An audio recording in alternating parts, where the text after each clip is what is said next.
Well, there's been lots happening in the world of commodities. As we've been telling you, it's going to be the 6th straight weekly gain for crude. So that's definitely been on our radar. But Manisha is here to tell us about the one commodity that she's tracking today. Manisha, over to you. Well, the inflation concerns clearly seem to be coming back and crude is adding to it. But also what is adding to it is the food prices. So we've seen overnight and this week as well, the wheat and the rice prices continue to gain up. So my focus is on rice, where we have seen prices gain up 2.5% on the week basis and 7% in a month as well. I also want to put on focus on where the Asian rice prices are going. Remember, 90% of the world consumption in sense of rice happens in Asia itself. So the Indian prices for parboiled are trading at a record highs of $450 to $455 a ton. We're looking at a 15-year highs in sense of rice prices in Vietnam and Thailand as well at $600 to $630 a ton here. And the prices have risen quite strongly in the last week, 15 days as well. This has happened since there are growing supply concerns in the global markets there. The Black Sea grain deal, falling apart was the first trigger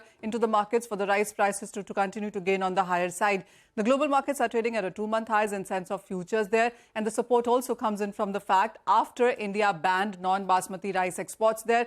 Not just that, India also, or the Food Corporation of India, also has stopped giving rice now to 100-odd distilleries in the country which produce ethanol. And there's a lot of investment that has gone there. A lot of industry from ethanol also seems to be talking to the ministry officials right now.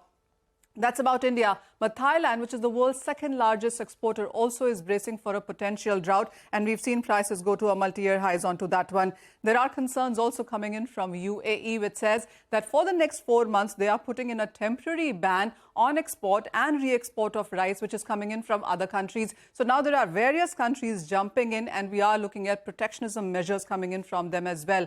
If you look at the global markets, well, the rice stocks are now at the lowest in 1 year. Not too long before, there also was a report from Fitch which said that you are looking at a global deficit, the highest in a couple of decades, really, and to the tune of 8.7 million tons. Fitch also, though, goes on to say that by the next year, you would be looking at higher production coming in because there are higher prices right now, and that would take prices nearly 10% down in the next year. But for the current year, until now, we are 5% higher, and the rice prices have continued to gain in last couple of years as well. As you can see, 2021, 2022, we have seen double-digit percentage growth in case of rice prices. That could be the case this year as well, but higher production expectations next year could bring the prices lower. Okay, thanks a lot, Manisha, for that. The stock